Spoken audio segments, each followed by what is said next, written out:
Olá, boa noite. Eu sou Murilo Gitel, editor do portal Notícia Sustentável, e estou aqui na noite desta quinta-feira, 16 de julho, para mais uma edição da nossa série de lives Diálogos Sustentáveis. Hoje, para falar de um tema extremamente importante, diversidade nas organizações. Um tema de suma importância, haja vista que diversos estudos demonstram que as organizações, sejam elas do setor privado, da sociedade civil organizada, que investem em diversidade, têm resultados melhores, inclusive financeiramente, em comparação com a média das organizações que não investem em diversidade. O nosso convidado, que daqui a pouquinho já está pintando por aqui para participar, empreendedor, já foi eleito um dos afrodescendentes mais influentes do mundo em 2018, único brasileiro convidado para palestrar no primeiro evento internacional da Fundação Obama, em Chicago, é o Paulo Rogério Nunes, que também é cofundador da organização Vale do Dendê. Então a gente aqui no Notícia já trouxe especialistas de diversas áreas para falar sobre sustentabilidade, já trouxemos o Harry Hartman para falar sobre desenvolvimento sustentável nas micro e pequenas empresas, trouxemos também a Ana Luísa Bezerra para falar da inovação social Aqualuz, que é uma tecnologia que transforma a água das cisternas em água potável. E hoje vamos conversar com o Paulo Rogério Nunes para falar de diversidade nas organizações. Ele ainda não pintou por aqui, mas daqui a pouquinho certamente já vai estar aqui no nosso Instagram para participar, para falar da importância da diversidade nas organizações. Ele também que é autor do livro Oportunidades Invisíveis. Já está por aqui o Paulinho, eu vou chamá-lo e a gente vai bater esse papo já já. Rogério Nunes.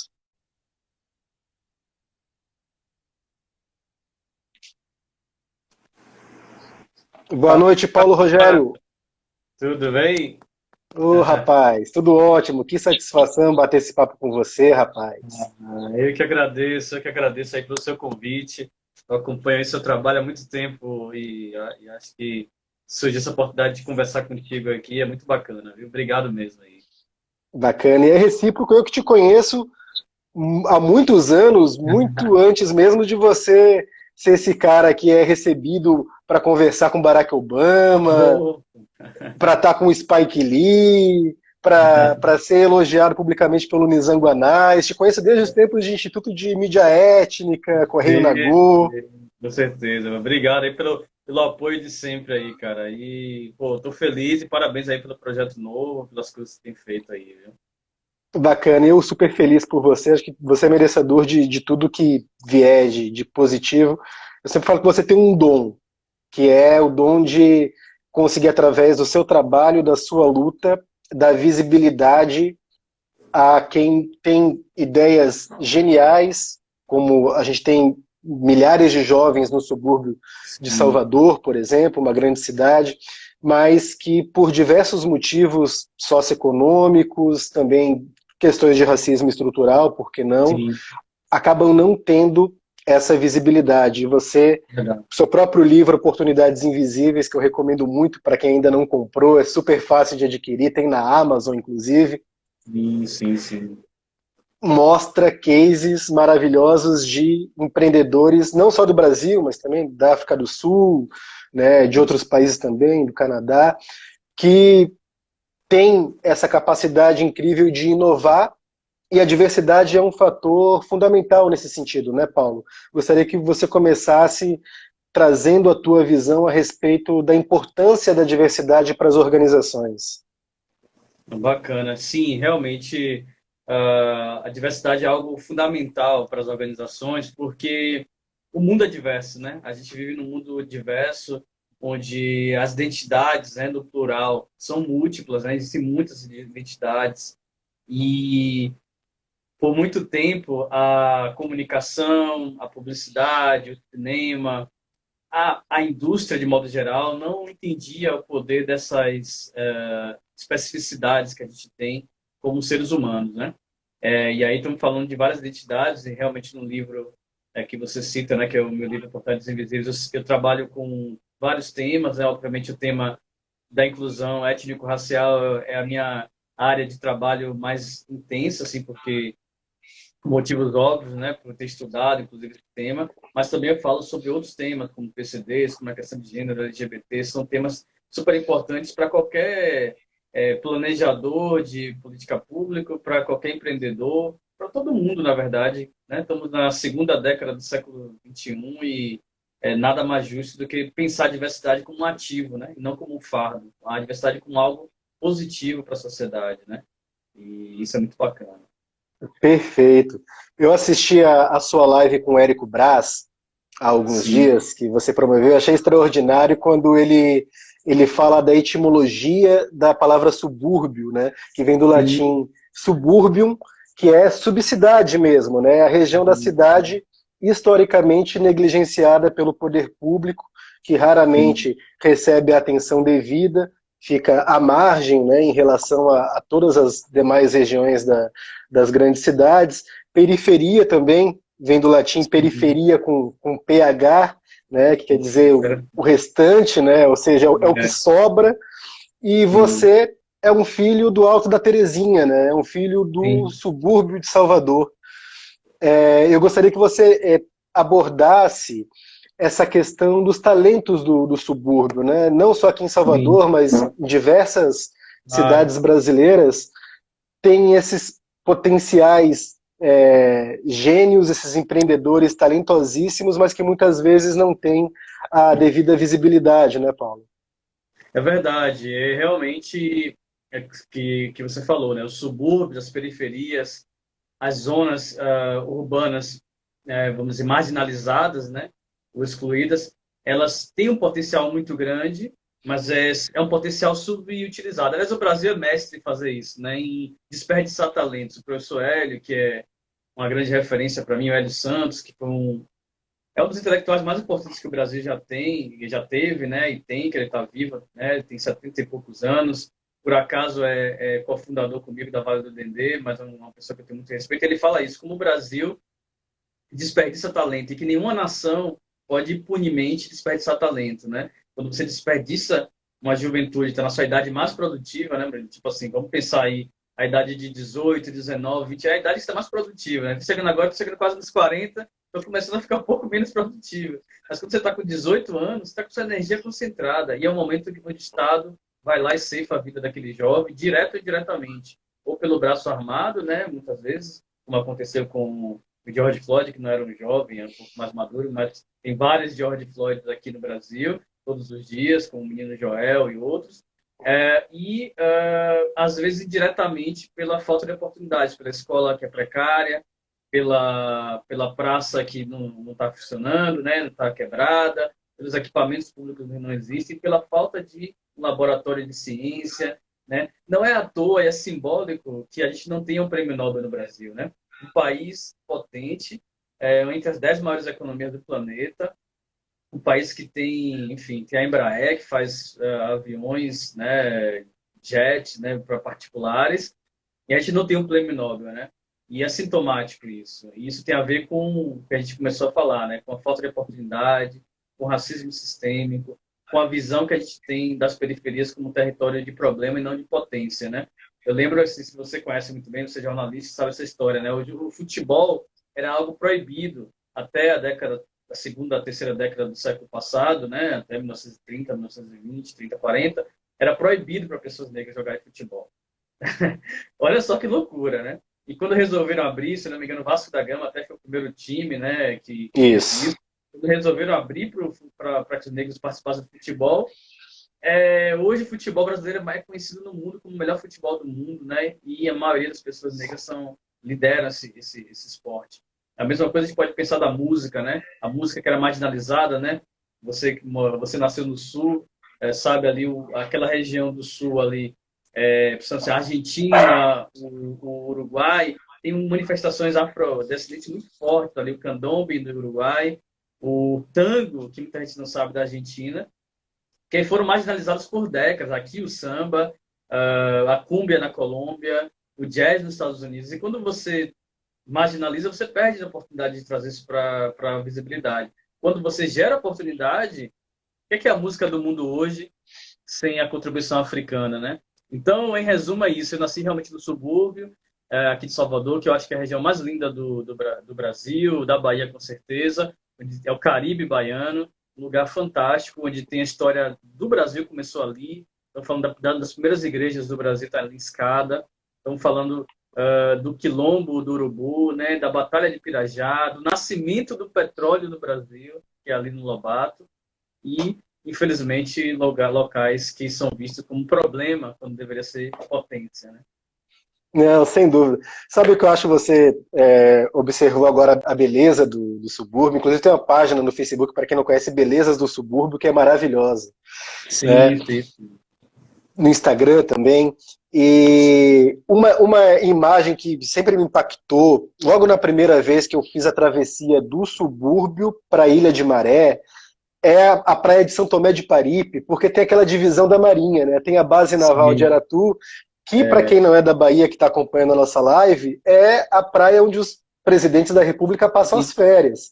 E aí Uhum, tem uma espécie de cerca que divide, há uma é verdade. segregação, né? Porque tem a Marítimo, praia, né? uma segregação marítima, porque tem a praia da Marinha e tem a Sim, praia do Povão. Só que a mesma água que banha é, os presidentes da República é. é a água que banha o As povo que pessoas está em Santa Maria pobres, de Paripe. é, é Mas que incrível. ilustra bem, né, essa beleza do subúrbio, né? Que é requisitada até mesmo pelos presidentes da República. É verdade, é verdade. Não, você falou uma coisa interessante aí. É uma segregação marítima, né? Uma divisão realmente no meio do mar, né? E é isso. Se não fosse uma praia fantástica, não seria, os presidentes não iriam para lá, né? Mas uma pena que 90%, infelizmente, das praias do subúrbio não tem a conservação necessária, não tem a limpeza necessária, justamente por uma coisa sistêmica, né? Que algumas pessoas falam que é o racismo ambiental, né? Que é falar assim, esse é um território que é de pobre, é de pessoas africanas, afrodescendentes, esse tipo de lugar não merece nossa atenção, né? Mas, enfim, deveria ser diferente, espero que seja diferente, a gente tem que construir uma sociedade diferente, né, Murilo? Assim, a gente está agora nesse processo aí da pandemia, onde realmente é o momento de refletir, nós refletirmos o que sociedade a gente quer deixar de legado no pós-pandemia, né? Qual a sociedade, assim, eu fico pensando assim, quem tem hoje 4 carros na garagem, 5 apartamentos, assim, a pessoa não consegue nem andar na esquina, né? Tem que usar máscara, correndo, voltar, dar banho em arroz e feijão. Quer dizer, é, os valores precisam ser ressignificados, né? E você trabalha muito sustentabilidade, né? Com esse tema tão importante, né? E eu entendo sustentabilidade, além da questão ambiental, também sustentabilidade humana, né? Acho que você entende também nessa linha, quer dizer, dar dignidade às pessoas, ter um consumo consciente, é usar nosso tempo nesse planeta aqui para, vamos dizer assim, possibilitar que todos desfrutem de tudo de bom que tem nesse planeta, nem em especial nosso país, né, em nossa região, a América Latina tem uma região muito abençoada no sentido dos recursos naturais, né, do potencial turístico. Então, é muito importante a gente discutir esse assunto e eu espero que a gente saia dessa pandemia melhor do que a gente entrou. É claro que é difícil é, enfrentar a realidade, né? A realidade está dizendo que, infelizmente, as pessoas ainda continuam iguais, né? Mas eu espero que no longo prazo a gente seja diferente aí. Perfeito. Quero desejar boa noite aqui para Jussi Santana, que está desejando boa noite para a Ah, gente. Falando que Inê é meu paraíso, é verdade. São Tomé de Paripe, né, vizinha também. Boa noite a todos que estão participando. Qualquer dúvida que tiver, qualquer pergunta que queira fazer para o Paulo Rogério, pode deixar aqui nos comentários, que o Paulo com certeza vai responder com o maior prazer. A dúvida que eu tenho, Paulo, para começo de conversa, é o que foi que você falou para o Barack Obama quando teve a oportunidade de sentar ao lado dele sim. naquela reunião, se eu não me engano foi 2017, você me corrige se eu estiver errado. O Foi que você 2017. Perfeito. O que você teve a oportunidade de compartilhar com ele a respeito da realidade dos jovens negros brasileiros? Cara, foi bem interessante porque foi uma grande surpresa naquele momento, olhando agora já tem 3 anos, né? Primeiro momento Foi 2016, agora eu fiquei confuso. Mas enfim, entre 2016 e 2017. Mas foi um momento assim que fiquei muito surpreso, porque eu, enfim, quando eu morei nos Estados Unidos, eu tinha contato, né, com que ele recebeu uma bolsa, né, do Ministério da Educação dos Estados Unidos. Meu diploma foi assinado por ele, enfim, mas não era, obviamente, não ele manualmente, né, mas assim, assinado tecnicamente por ele. Mas eu fiquei muito surpreso do convite, né, porque o convite chegou assim do nada. Eu estava recebendo uma ligação, falou, olha, tem um evento da fundação, primeira vez que vai ter esse evento, agora ele não é mais presidente, ele é ex-presidente, e você está sendo convidado para essa reunião. Aí no finalzinho ela falou assim, talvez, pode ser que ele apareça na reunião, tá? O que é que você acha? Eu falei, opa, tudo bem, né? E aí aconteceu realmente, foi cercado por segurança, sigilo, etc. E quando eu cheguei lá, por acaso, realmente sentei ao lado dele, assim, tava lá a placa com meu nome, tá até aqui atrás, que eu guardo com muita recordação. E eu falei para ele, assim, como eu sei que Obama, eu acompanho a história de Obama há muito tempo, desde que ele ainda estava, era o nome possível a ser candidato, né, 2007, ali mais ou menos. E eu guardo até hoje, até cito no livro isso, eu guardo várias revistas e jornais do processo eleitoral, principalmente da época que ele foi eleito, né? E eu sei que ele fazia um trabalho, eu já tinha lido o livro o Sonho do Meu Pai, né? Que é o livro dele, de memórias. Ele é um cara que veio de ativismo, ele veio de trabalho comunitário no sul de Chicago, que é a área mais pobre de Chicago. Seria basicamente aí o subúrbio de Chicago, ou Pirajá, alguma coisa assim. E que Chicago, aliás, parece muito com Salvador nesse sentido, né? Uma cidade também negra, bastante segregada e violenta também, bastante violenta, né? Então, tanto é que o apelido de Chicago é Chirac, né? Tem um documentário que é verdade, que o Spike ele fez exatamente o nome Chirac, porque é uma cidade violenta. Então, Obama cresceu nesse ambiente, etc. Então, quando eu falei para ele sobre o Brasil, ele completamente entendeu, porque ele sabia, ele sabe o que é, né? Viver numa nossa cidade multicultural como a nossa, onde certas culturas têm mais valor, certas pessoas, né? O fenótipo tem mais valor que a outra, né? E etc. Então, eu fiz um discurso sobre isso. E aí fiquei mais surpreso quando, um mês depois, ele me convidou para ir para Chicago para abrir o evento internacional. Aí sim que eu dei tremedeira, porque eu era para falar no evento, assim, realmente foi o momento que eu mais assim, desafiador da minha vida, para falar na plateia tão grande. Eu sou uma pessoa que eu me comunico razoavelmente agora, mas eu sou uma pessoa mais reservada, né? Que me conhece, sabe que eu sou uma pessoa mais reservada, não sou de grandes palcos, né? Foi um grande dilema para mim aceitar o convite e depois falar, porque na plateia estava ele, a Michelle Obama, Príncipe Harry, um monte de gente lá, importante entre aspas, né? Caramba, cara. E aí aquela noite foi a noite mais difícil da minha vida, provavelmente, de representar ou não, né, essa situação e o país. Eu estava representando o Brasil ali. Mas, enfim, tenho boas memórias desse momento, escrevi um pouquinho no livro. Não é um livro de memória, mas eu escrevi ali no primeiro capítulo, na introdução, um pouco sobre esse assunto. Compartilha com a gente o Oportunidades Invisíveis, assim, a ideia de escrever o livro, um pouco desses cases que você traz de empreendedores, de inovação aí pelo mundo. Claro, só para quem não conhece aqui a cara do livro, é esse aqui, Oportunidades Invisíveis, publicado por a editora de São Paulo, a Matrix, é disponível aí em todas as livrarias do Brasil, e também na Amazon, e também no e-book, como audiobook, né? Para quem gosta de ouvir livros, que gosta de podcast, né? Como se fosse um formato podcast, e também para quem não pode ler, né? Por questões de acessibilidade. Bom, o livro Portais Invisíveis foi basicamente vamos dizer assim, eu tinha muita coisa para comunicar nesse aspecto, para falar, né? E eu não, eu sentia que eu precisava colocar isso no papel. Principalmente a ideia de 12 mundos. A minha carreira profissional, Murilo, é basicamente trabalho com 12 mundos supostamente diferentes e opostos. Um é que eu sou formado em publicidade, comunicação. Eu, desde muito jovem, sou empreendedor, então já tive gráfica rápida, curso de informática, loja de camiseta para vender camiseta, enfim, já fiz muita coisa. E sempre gostei muito de marketing, de comunicação, publicidade, etc. O outro lado é que, muito novo, assim, com 17, 16 anos, eu caí muito no movimento social, assim, lá no subúrbio primeiro, com algumas pessoas que me mentoraram, aí Elísio e uma galera ali. que me deu muita base política. E depois, quando eu conheci o movimento negro, aí que eu mergulhei de cabeça nesse movimento, né? Mas eu percebi que tinha tanto o movimento social não entendia um pouco da linguagem do empresarial, né? E o movimento comercial, empresarial, que obviamente ignorava e fazia questão de não falar sobre esse assunto. Então eu queria fazer uma espécie de ponte. Só que falar às vezes, e eu não sou a melhor pessoa para falar assim, às vezes é difícil se comunicar. Eu falei, então vamos escrever, fica mais fácil. Então eu contei histórias de empreendedores que, vamos dizer assim, que são muito legais, que eu conhecia na minha trajetória e conheci na minha trajetória de ativismo e de empreendedorismo, e contei essas histórias deles. Então aqui tem histórias de Diaspora Black, que é uma plataforma de viagens para pessoas que querem ter experiência de cultura negra. Estou vendo até o Heitor Solagel aí que tem uma outra plataforma também, que é o Blackbirds, com o Guilherme, que é uma galera que é um movimento muito forte de viagem negra, né? Aí tem aqui também a Lady Driver, que é um aplicativo para mulheres.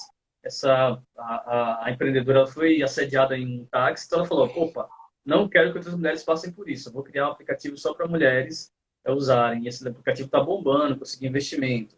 Aí tem aplicativo LGBT, tem aplicativo que traduz para a língua de sinais o português, né? Que língua de sinais é a língua oficial brasileira, que a gente não aprende na escola, nem eu, provavelmente, não sei, você não aprendemos na escola, deveríamos. Também não, E, infelizmente. tem aplicativos e plataformas indígenas de conteúdo de música. Enfim, então eu reuni essas histórias e, como você falou, eu também trouxe coisas internacionais, né? Porque às vezes a gente fica só olhando, querendo reinventar a roda, mas tem coisas no mundo todo rolando nessa área. Então, basicamente, o resumo do livro é esse. Assim. Perfeito. Maravilha. E o Vale do Dendê, Paulo? Os americanos têm o Vale do Silício, nós temos o Vale do Dendê. Conta como é que foi a formação desse ecossistema, dessa aceleradora. Inclusive o Fantástico trouxe o case da Transfavela, né? Há poucos domingos. É verdade. Estou vendo que está aqui na live um grande mentor, uma grande referência para mim, que é o Mário Nelson. Ele está assistindo aí. E ele é uma das pessoas que me fez pensar sobre esse assunto, né? Vale do Dendê basicamente foi uma iniciativa, é uma iniciativa, né? Mas foi criada em 2016. Eu tinha voltado dos Estados Unidos há um tempo, em 2013, 12, 13 mais ou menos, e fiquei muito fascinado com o que eu vi de cidades se reinventando para trabalhar mais com inovação.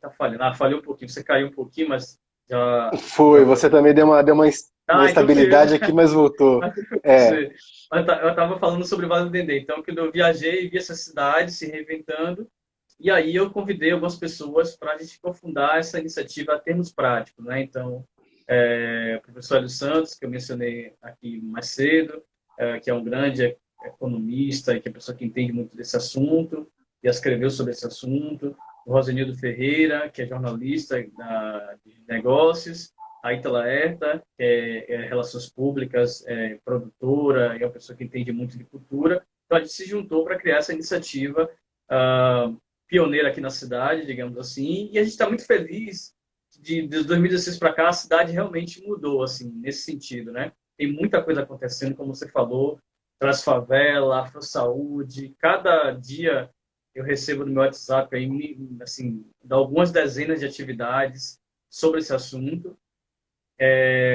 E tá muito legal, né? Assim, até dar aqui exclusiva para você uma novidade bacana, em live, pelo menos não foi falado ainda, acabou de sair essa notícia, que a gente acabou de fechar uma parceria com uma grande empresa de tecnologia, chamada Quintas, que está entre as 10 maiores empresas de tecnologia do país, liderada por um CEO africano, ganense, que é algo também muito raro. E o acordo que nós fechamos é que a Quintas vai ser a mantenedora dessa iniciativa pelos próximos, pelo menos, 5 anos. Rapaz, parabéns. A gente a escalar esse negócio com mais ênfase. Então, a Vale do Dendê, vai ser assim, a Vale do Dendê vai ter uma segunda fase a partir de agora, Além do nós cofundadores, vamos ter agora um time de executivos dessa grande empresa que tem 3.500 funcionários, se juntando com a gente nessa operação, para que a gente possa atender essa demanda e transformar Salvador em uma cidade realmente inovadora, né? Já que a gente não vai contar aí com turismo por um tempo aí, infelizmente, nos próximos meses, pelo menos, a gente não sabe até quando, onde a indústria está bem parada, então a gente vai precisar muito da inovação, né? Da tecnologia. Então, a meta da Quintas é muito grandiosa, de formar pelo menos 5.000 jovens na área de tecnologia, aí, Python, Java. Tem um apagão, né, Murilo, no Brasil, 200.000 vagas disponíveis e não tem gente para preencher essas vagas, né? Mas tem um monte Mão de de gente obra aqui na qualificada, né? plataforma, em Vista Alegre, no Curuzu, então a gente quer fazer isso aí com a Quintas. Então, estou bem feliz. Acabamos de anunciar aí na página do Vale do Dendê, depois você olha lá. Maravilha. Valedodendê.org, né? Isso, valedendê.org, no Instagram, Vale do Dendê, @ Vale do Dendê. Maravilha. Eu quero aqui fazer já uma rodada de saudação ao pessoal que está acompanhando a nossa live, para você tomar essa aguinha. Pessoal da Emperifa, tem aqui o Matheus, tem Tenente Eric Robert, Luísa, Que Tiago legal. Azeviche, Tia Má, Maíra, colega jornalista que faz Olha, trabalho minha coterminha extraordinário é muito boa, também. viu? Que maravilha, rapaz. A Nayana Reis, a Adriana Lessa, o Alex Albert, o Heitor Salatiel falou que PR é referência, sem dúvida que é referência. É um dos grandes orgulhos desse nosso país, como o próprio Nizam É Guanais isso. falou naquele artigo lá para o Jornal Correio, não sei se você lembra, certamente você lembra. Lembro, sim, lembro sim. Não, gente, vocês são bem generosos. Assim, basicamente o que a gente tenta fazer é fazer conexões, né? Eu realmente eu falo que minha profissão é publicidade, é comunicação, mas eu me sinto mais um conectólogo, né? No sentido que assim sozinho a gente não consegue fazer nada, né? Eu acho que conectar pessoas é uma coisa que para mim é uma missão de vida e eu acho que tem muita coisa para ser conectada ainda, né? Ideias, talentos e serem visíveis, né? Então eu fico honrado aí de contribuir, né, um pouquinho com esse processo, né? A Jéssica Ferrari, Paulo, perguntou como quebrar barreiras e promover a inclusão nas empresas quando os requisitos para emprego são tão absurdos, né, muitas vezes, tipo falar duas línguas fluentemente, e que ações podem ser tomadas pelos próprios empresários, né? Que é uma É, dificuldade, né? Então a gente vem de escola pública, né, tem uma série de dificuldades socioeconômicas, né, famílias de baixa renda, e aí quando o jovem consegue concluir o ensino médio, bota a cara na rua no mercado de trabalho, além da questão do racismo, que existe, uhum. evidentemente, nosso país é racista, infelizmente, a gente tem que lutar contra Sim, é a isso, né? base. Tem esse tipo de absurdo no exagero, né, nas exigências, É, né? Falar duas claro. línguas e tal. Tem uma Beneficia piada. quem estudou em escola particular, Sim, em quem sim, sim, vem de classe alta, né? Teve sim, um claro. pai e uma mãe ali que pagou cursos e tal. É uma realidade muito distinta da maioria dos jovens brasileiros, né? Tem uma piada, inclusive, uma piada assim, é o memes políticos, né?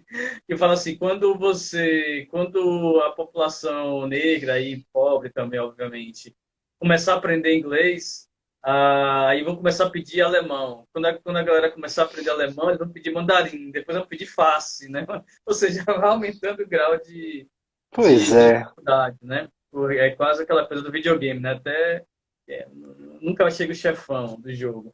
Mas é isso, realmente, se a gente for analisar, a base do mercado, principalmente corporativo, é a base da exclusão, né? Começa por, exatamente, as escolas de elite, começa pela ideia de sobrenome, que principalmente no Brasil, particularmente nas regiões menos industrializadas, digamos assim, historicamente, né? O Nordeste, até um pouco do Sul também, depende muito de que família você, né? Que família você é, qual é o seu sobrenome, os interiores ainda mais.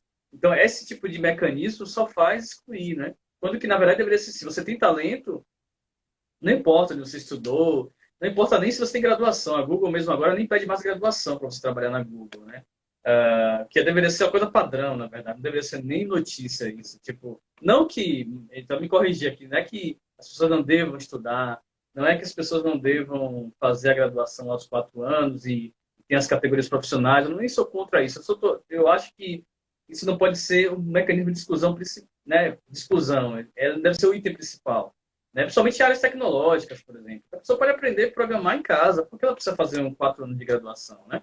Ou seja, a pessoa que perguntou e tem razão. Então, são mecanismos que são feitos para excluir, e nosso papel é problematizar isso, é dizer que a gente precisa ter uma sociedade muito mais inclusiva, né? E o empreendedorismo é uma opção, não é a única, muita gente às vezes confunde. Vocês querem dizer que tudo é empreendedor? Não. O cara está entregando lá o Uber, não é empreendedor, essa pessoa não é empreendedora, ela está ali passando a chuva, ela está fazendo a correria. Empreendedor é quando você planeja um negócio, né? Quando você tem uma mínimo, não é para você ter um plano de negócio de Canva, nada disso, mas você ter uma mínima visão do que você quer fazer, que não é o caso dos trabalhadores precarizados. Mas o empreendedorismo é um caminho também, até porque, se você parar para pensar, a maioria das pessoas são empurradas para o empreendedorismo porque justamente o mercado de trabalho é tão excludente, é tão travado, é tão conservador, que muitas pessoas terminam optando por criar seus próprios negócios. Não é à toa que o Brasil é um dos países mais empreendedores nesse sentido do mundo, né? Assim, de pessoas que se viram. E que as pessoas precisam de apoio, né? Eu coloquei no livro. Eu não coloquei o livro ali, cases de sucesso. Se você parar para analisar aqui, não são cases 1 milhão, aquela coisa de coach de empreendedorismo, não. Estou falando de negócios que, se tivessem recursos, poderiam ser bem-sucedidos. Hoje eles são ok, eles conseguem sobreviver ali, mas se tivessem apoio do Estado, né, política pública, tem que ter política pública, se tivesse apoio dos investidores, eles iriam voar. Ah, maravilhoso. E você cita, logo na introdução do seu livro, um estudo da McKinsey Company, né, que aponta justamente que as empresas que têm políticas de diversidade, diversos Sim, tipos de diversidade étnica, de gênero, elas têm sim, inclusive resultados financeiros melhores do que a média das empresas que não têm políticas voltadas para sim, essa área. É um estudo bem abrangente, se eu não me engano, sim. analisou 366 empresas de todo o mundo, e você traz isso no seu livro, você traz estudo da ONU também, que mostra a importância da diversidade nas organizações. Por que, Sim, sim. Paulo, na tua opinião, levando-se em conta a tua experiência nessa área, muitas empresas ainda não perceberam a importância da diversidade? Cara, assim, realmente eu creio que essas empresas, primeiro, elas têm uma visão muito limitada do que é o que o consumidor, que as pessoas querem, né, nesse momento, né, o que é a demanda das pessoas. São empresas, muitas vezes, que são controladas por pessoas com cabeça muito conservadora, né, na visão de mundo, e elas não entendem que a diversidade só é boa para elas mesmas, né, porque quando você tem diversidade de pensamento, vamos pensar de maneira criativa, né? Se você é um produtor de audiovisual, quanto mais pessoas com histórias de vida diferentes contribuindo com aquele projeto, aquele produto vai ser muito mais interessante, né? Você pegar fazer um produto que está todo mundo estuda na mesma escola, lê os mesmos livros ou não lê, fala dos mesmos assuntos, não vai ter diversidade de pensamento, de olhar. Então, essas empresas têm uma visão realmente muito limitada e elas perdem muito, perdem dinheiro, perdem mercado, perdem, vamos dizer assim, uma legitimidade. E não é à toa que essas empresas estão perdendo espaço, né? As empresas estão ficando para trás, estão sendo boicotadas. Tem que ser feito mesmo isso, né? Você viu aquele caso recente aí da Bombril? O cara, segunda Não, ali década foi do o 21, o cara cúmulo lança do sem noção. então, assim, uma falta aí. Você pergunta, quantas pessoas tiveram que aprovar aquele briefing, o criativo, o setor de marketing, quer dizer, é uma cadeia toda que está completamente desconectada da realidade. Então, eu penso que as empresas elas têm um papel social importante, a empresa faz parte da sociedade e ela contribui não apenas com o imposto, que inclusive é muito. No Brasil, é um dos países que menos cobra imposto para né, não é na fonte, mas para os grandes empresários, né? Só perde para a Estônia, que é um país totalmente pequeno. Então, inclusive, saiu recentemente um manifesto dos grandes bilionários pedindo para ser taxado, e eles precisam ser taxados mais ainda, e que a gente precisa que a empresa precisa contribuir também, não somente com imposto, mas também com ações efetivas. Porque tem empresa, gente, que tem um PIB maior do que muitas cidades, do que estados, né? Essas multinacionais, elas têm um movimento de bilhões de reais. E então elas têm um papel social importante, né?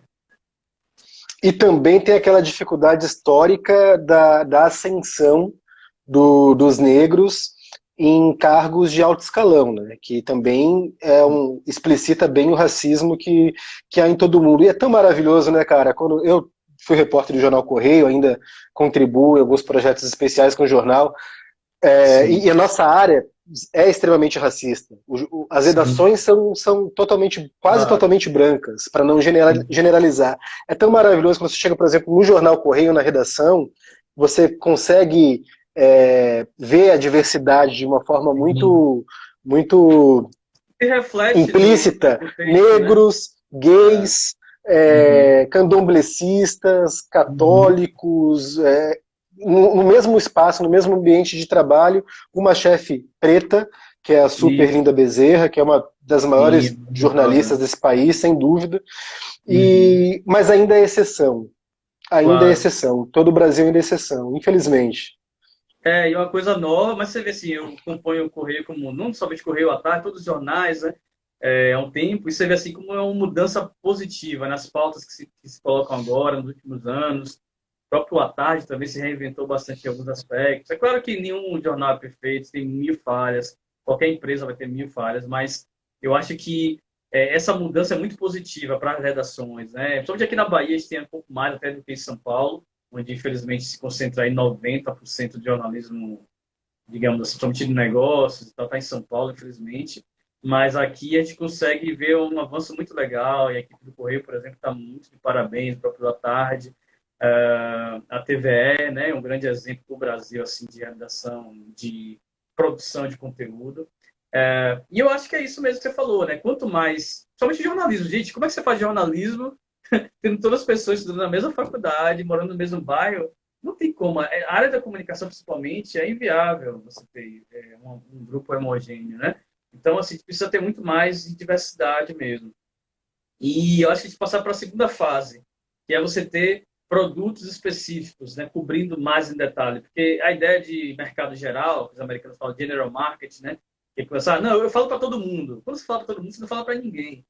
Porque, assim, mais uma vez, as identidades são múltiplas, né? Então, você tem hoje, inclusive dentro da própria comunidade negra, né? Você tem pessoas da comunidade negra que ouve um tipo de música, tem outro que curte heavy metal, gosta de mangá e é afrocentrista.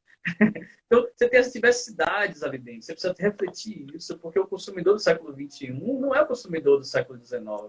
Não é aquela história de você pode ter qualquer carro, desde que seja Ford T preto, né? Que é aquela frase clássica do Henry Ford, né?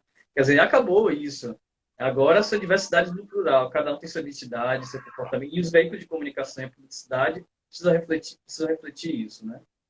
Verdade, não, sem dúvida. O que você acabou de falar vai bem de encontro ao que a Jussi Santana colocou, que consumir é um ato político, né? E aí ela pergunta, né, o que essa frase implica para o movimento do Black Money? Lembro que você abordou, inclusive, esse conceito na live que você fez com o Érico Brás há alguns dias. Verdade, eu acho muito, muito legal essa ideia do consumo ativista, né? Não é uma coisa nova, né? Sempre existiu.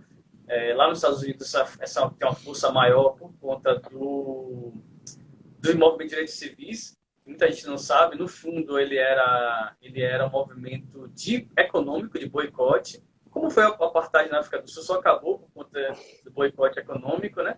Então, quando Mandela, quando Steve Biko, todo mundo começou a falar internacionalmente que precisava acabar o apartheid na África do Sul, e aí começaram a ter os boicotes, aí sim acabou o regime. A mesma coisa, a segregação só acabou quando os negros falaram assim, pô, a gente não vai consumir mais aqui.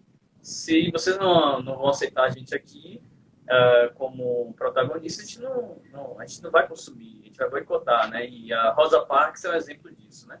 Então, no Brasil, isso é uma coisa muito recente, não temos a força, infelizmente, ainda, mas eu acho que está um movimento crescente, as pessoas começaram a pensar assim, como consumir de maneira, primeiro, consciente ambientalmente, consciente de maneira holística, né? Como esse produto não tem escravidão.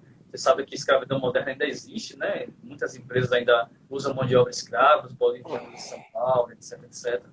E segundo, como essa empresa está contribuindo para as lutas de empoderamento da sociedade, de transformação social. Então, eu acho que essa questão realmente vai ser mais intensificada. É, eu faço parte da geração que está chegando já aos 40, né, que já é uma geração milênio. Eu peguei o último ano dos milênios, mas a geração que está com 17, 18, 19 anos já chega com outro olhar ainda mais, vamos dizer assim, incisivo nesse assunto, né? E eu acho super importante. Aqui eu digo se é da minha geração e fomos ativistas na faculdade e a gente sabe muito bem que foi muito difícil a nossa geração convencer, inclusive nossos pares, publicitários, professores, de que não dava para usar um padrão apenas na publicidade, né? Que a publicidade tinha que ser diferente, né? Eu vi que o Pedro Caribé também estava aqui, ainda faz um debate super sofisticado sobre, por exemplo, representatividade no cinema, né? Nas mídias de modo geral. Verdade. A Justa até que complementou que a PepsiCo abriu mão do inglês para contratação de trainee, ampliando a diversidade. A empresa que irá custear o inglês. Tem algumas iniciativas bem interessantes. O Boticário também, né? Isso falando das grandes empresas, né? O Matheus aqui É, registrou que é uma estratégia criada para excluir os pretos e pobres. Está aqui registrado o comentário dele, que tem muita relação com o racismo estrutural, né? Que o professor Silvio Pessoa aborda também, a professora Djamila Ribeiro também, né? E esse caso infeliz do George Floyd parece que lançou uma luz, né, em tudo isso.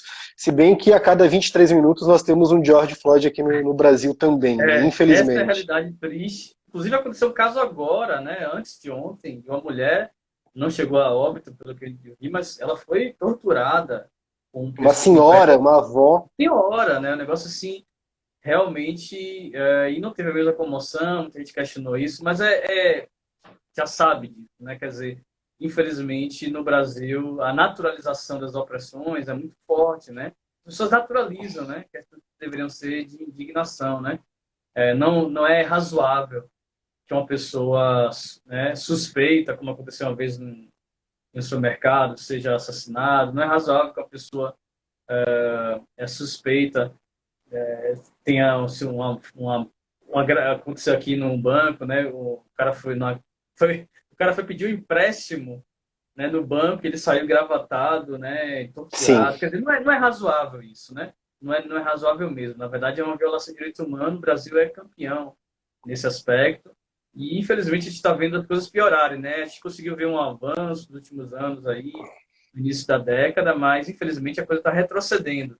E é preocupante, né? Não posso dizer a você que eu não fico preocupado, porque realmente é preocupante, né?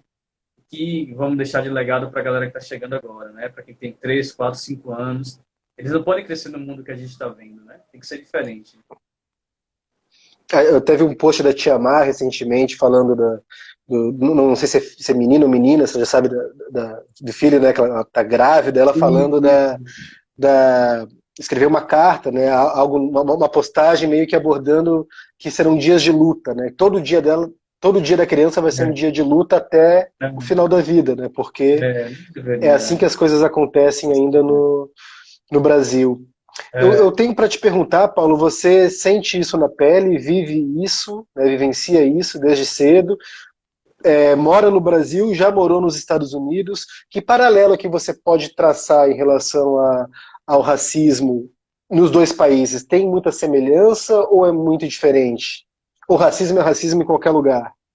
cara, né? Qualquer lugar é igual, né? É igual no conceito. Nas Américas, a base dos países é essa. É a escravidão, é o racismo. E aí não precisa ser historiador. É o básico. Se você olhar a história dos países, do Canadá até a Argentina, basicamente essa.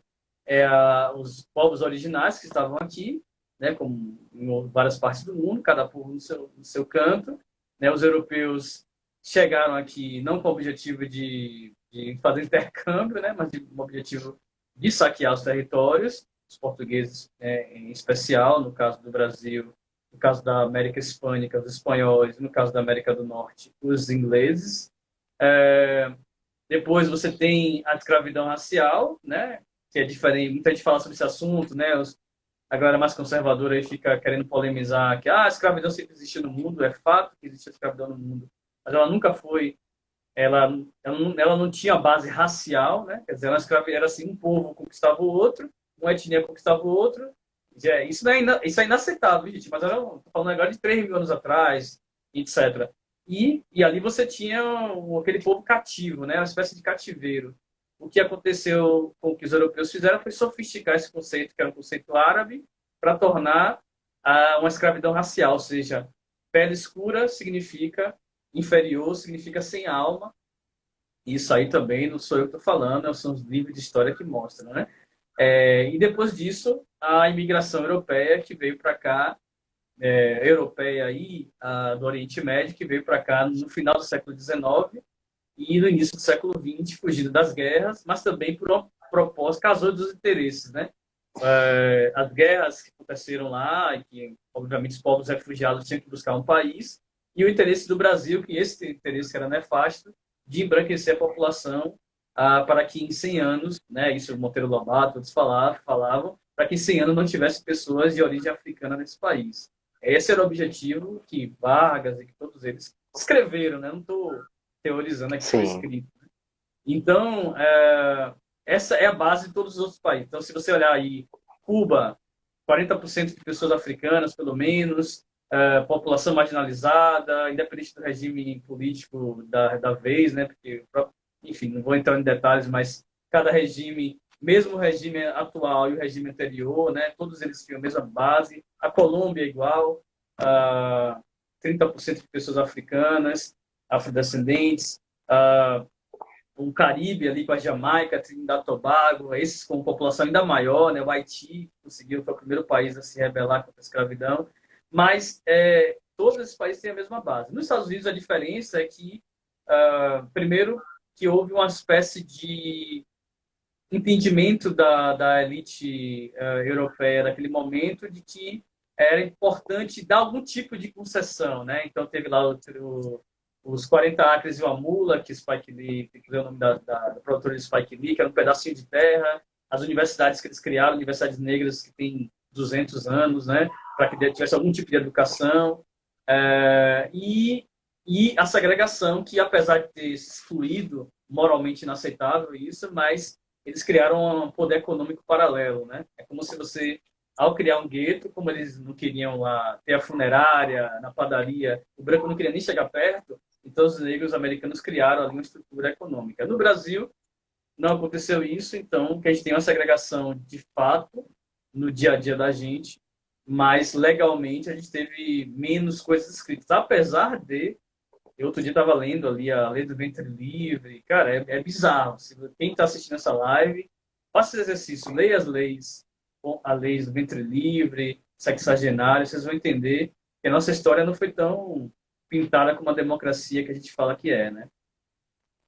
Verdade, as próprias revoluções, né, boa parte delas, lá no Rio Grande do Sul mesmo, a Revolução Farroupilha, né, a Guerra dos Farrapos, que muitos gaúchos se orgulham muito, né, por conta Sim, da tentativa de protesto contra a colônia, né, que aumentou os impostos no preço do charque, mas colocavam os negros, os lanceiros negros, na linha de também. frente, porque se morrer, que morram eles primeiro. Sim, Né? sim. Então, e fica aquele ufanismo, né? Aquela coisa que eu sempre abominei, né? A gente tem muito isso lá no É, Rio Grande do Sul, do bairrismo e tal, mas é sim, preciso sim. estudar, é preciso ver como a história de fato se deu, em vez de reproduzir cegamente, porque senão a gente acaba passando por cima de muitos absurdos, né? Agora a gente está vendo a É, questão das estátuas, né? Quantos monumentos foram erguidos, né? sim. De senhores de Bandeirante, engenho, sim. escravagistas, exatamente, exatamente. O É Roque verdade. Costa aqui está colocando, Paulo, a mudança deve ser uma semente em cada um de nós que acredita no novo amanhã. Um abraço Agradecendo aí, aqui a... Roque. É muito, muito legal ver essas discussões agora que você falou de status. Precisa fazer em Salvador, gente, a gente tem, mais uma vez, o Nina Rodrigues, acho que eu não falei aqui para vocês, Nina Rodrigues, quem dá um Google, o que é Nina Rodrigues? O cara era eugenista, é declaradamente racista, Um cara desse tem o nome do Instituto Médico Legal da Bahia, né? Você descobriu outro dia que aquela estátua ali em frente à Casa do Comércio, né? Se não me engano, acho que a estátua que tem ali é também de escravagista.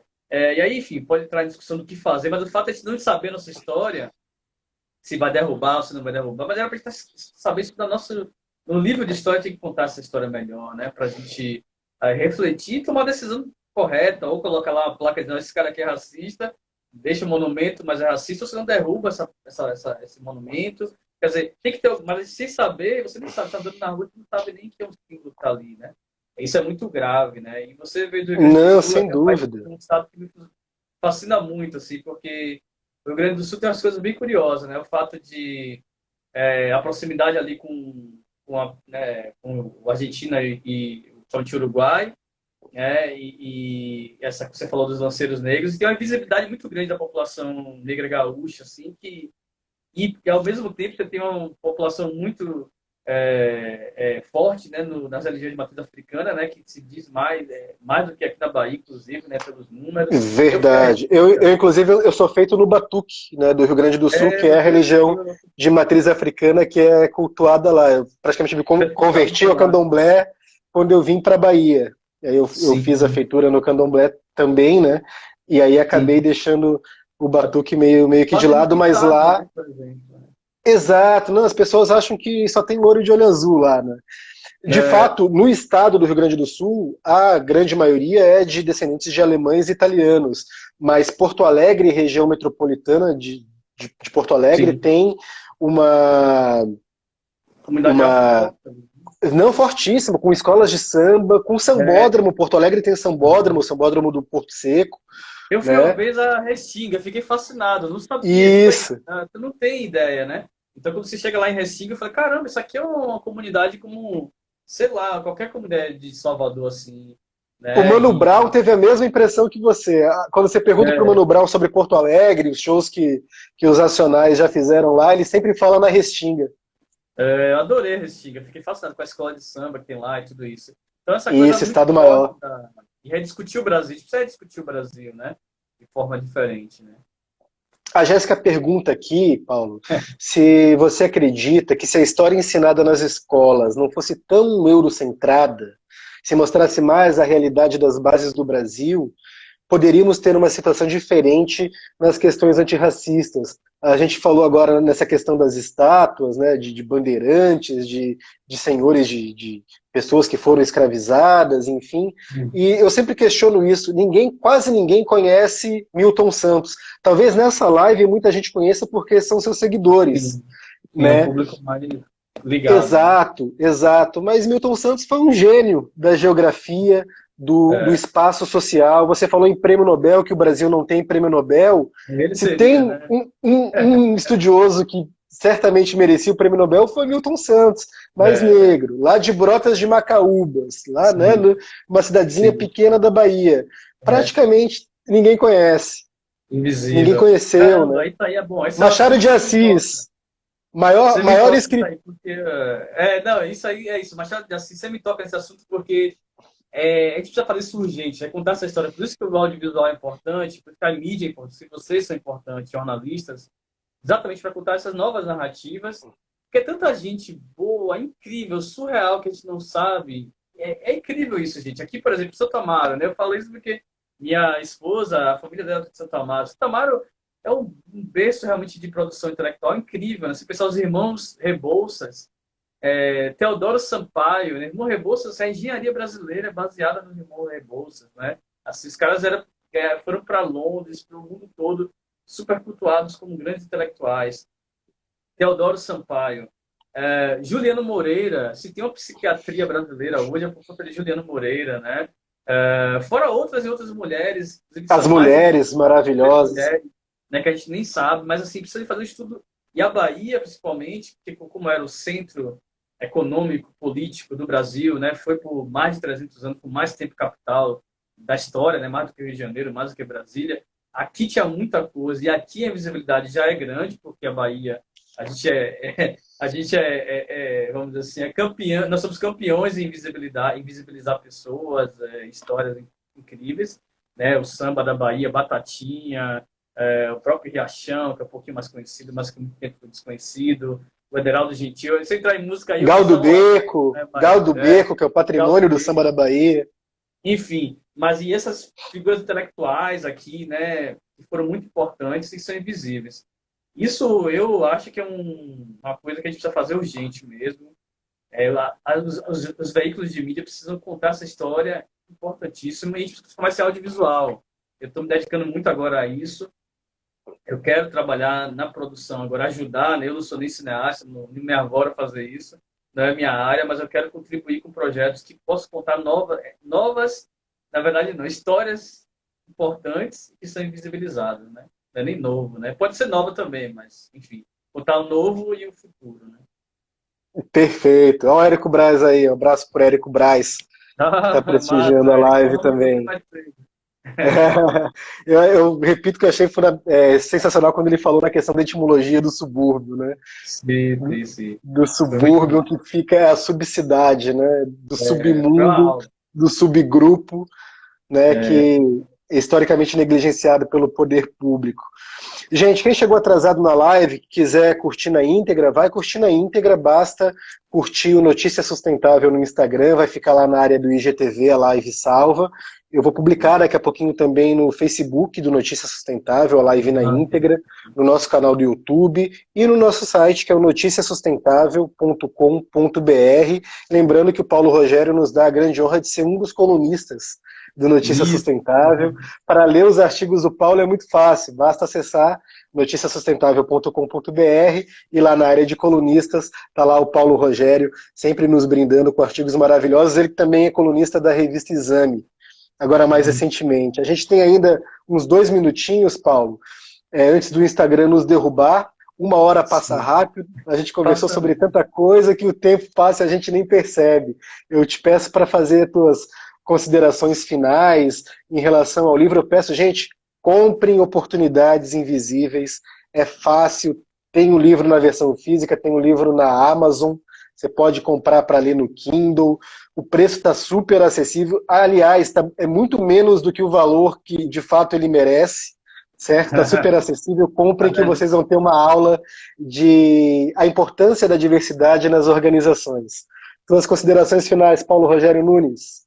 Opa, meu amigo, obrigado aí pela oportunidade. Realmente fico muito feliz de contribuir com esse assunto, né? O livro Oportunidades Invisíveis, realmente eu tentei sistematizar essas ideias. Se tivesse mais tempo, não estivesse fazendo 1000 trabalhos, escreveria mais, né, obviamente, porque tem muitos assuntos para falar, mas eu sei que outras pessoas que vão falar sobre esse assunto também. E dizer que a gente está realmente vivendo um momento importante, né, histórico, único na humanidade. Sempre falo que, só que tenho falado nos últimos tempos, que nem a Segunda Guerra Mundial teve um problema que atingiu o mundo todo, né? Porque a Segunda Guerra Mundial foram alguns países, muitos, mas não foram todos. E essa pandemia está atingindo todos nós, então é o momento da gente se unir como humanidade para refletir nossas práticas e construir um mundo melhor, né? Um mundo melhor para todos e todas, um mundo que tenha diversidade de olhares, seja inclusivo, e que possa abrir realmente portas, né? Então, assim, eu fico muito feliz de contribuir. Parabéns aí pelo Notícia Sustentável, e eu acho que é um projeto que vai crescer muito. E se eu puder contribuir aí com mais coisas, pode ficar à vontade. Quem quiser me seguir também no Telegram, estou lá no Telegram com Oportunidades Invisíveis, postando vários artigos e links sobre esse assunto. E também no Instagram aí também, que eu posto de vez em quando dá aí na correria. Tá bom? Obrigado, gente, aí pela oportunidade. Muito obrigado mesmo aí, tá? Feliz. Maravilha. Encerrando aqui com a mensagem da Juiz Santana. Paulo, saudade sempre, trabalhando muito em várias frentes, venceremos para as próximas gerações. Gente, Com obrigado certeza. aí pela audiência de todos. Até a Obrigado. próxima. Você que é empreendedor, empreendedora, precisa acelerar seu negócio, que é de Salvador, procure a Vale do Dendê, valedodendê.org, talvez seja possível acelerar o seu negócio, a sua ideia, ainda mais agora nesses tempos complicados de pandemia da Covid-19. Boa noite a todos, muito axé a todos, valeu Paulo Rogério, até a próxima. Um Tchau. abraço, amigo. Tchau, tchau.